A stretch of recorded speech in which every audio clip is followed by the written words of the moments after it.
don't have a video, so listen to me. I'm from Oxford Policy Management here in India, and I'm going to focus on one program that we recently completed, a 5-year program, DFID funded, that was working in 10 locations, national and sub-national, including 6 states in India. And this was implemented in partnership with a huge number of organizations across the region. And it really is an example of the opportunities and challenges of multi-partnerships and multi-sector collaboration. It had a broad focus of mainstreaming adaptation into the development process and planning process. So we had to find financial, policy, planning entry points across those locations. We were proud of some of the successes that we had, most notably, we leveraged $1.2 billion for adaptation. This is a 40-fold return of the original funding from DFID. We could measure success in terms of the impact on vulnerable populations. For example, 3 million people are benefiting from a new real-time flood forecasting and early warning system in Orissa. But today I'm just going to focus, give a very broad overview of some of the work on climate-resilient agriculture, which was obviously, given the region, a big part of this program.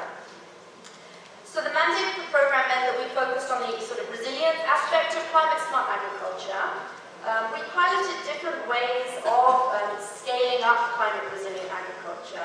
So we developed an approach that focused on the different phases of the agriculture value chain, and then we used different set of entry points, so policy and institutions, finance, information and knowledge management, technology and asset management.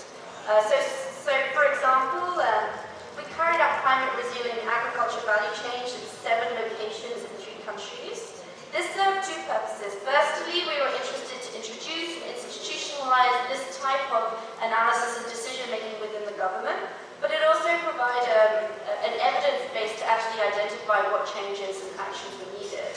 So, for example, with the Assam Agriculture University, the analysis studied value chain of a whole variety of crops.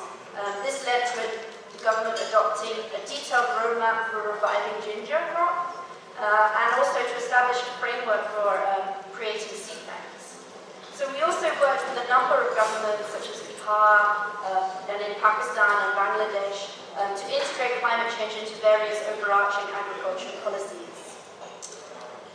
So, a little bit more detail then on one example that we use to try and promote climate-resilient agriculture at scale, which is working in Maharashtra with farmer-producer companies as the entry point for us. As you know, Maharashtra promotes a huge number of FPCs, and they've been able to share best practices, promote value addition, and fetch a better price through collective bargaining. But the government itself has noted that the large majority of these FPCs has failed to grow robustly since the initial push. So we agreed with the government then that we would focus on this. We undertook an evaluation of 21 FPCs in 4 districts, and we built a partnership with the World Bank program on climate resilient agriculture called CropCraft, and then we identified how to improve the capacity and knowledge of FPCs. On the other side, we also worked with institutional financial lenders to understand the information gap they face when making decisions on whether to extend credit. So we tried to address this clear disconnect between FPCs and IFLs, so the information barriers and capacity gaps. So one strategy was to develop an FPC rating tool, so it allows finance institutions to systematically evaluate the factors that facilitate or restrict FPC's business operations and trade readiness. So the scoring criteria are listed here. You'll notice one criteria relating to climate resilience. So this included a number of indicators such as how many climate resilient crops are being handled, how many technologies that could be considered climate resilient, water management technologies. Across all of the criteria were also gender-related indicators.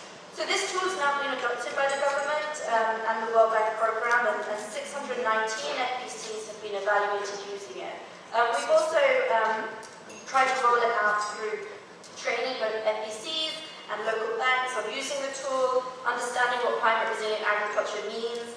We've developed model FPC business plans, and we're trying to roll this out to make sure that this sort of has maximum impact. So just finally, we've also, part of the program was very much emphasized on documenting learning, and some things that came out really were how important partnerships were to the success. Any organisation can't deliver climate resilient agriculture at scale on their own, so we really had to tap into other people's local network, specific expertise. We also tried to forge partnerships with people that weren't like us, so we really tried to work with non-climate change organisations, and we tried to bridge that gap which often exists. And I think the key thing here is to recognise that there are limits to collaboration, and you have to actually recognise the interests, the incentives, the internal constraints of partners when trying to forge those collaborations. Lastly, I think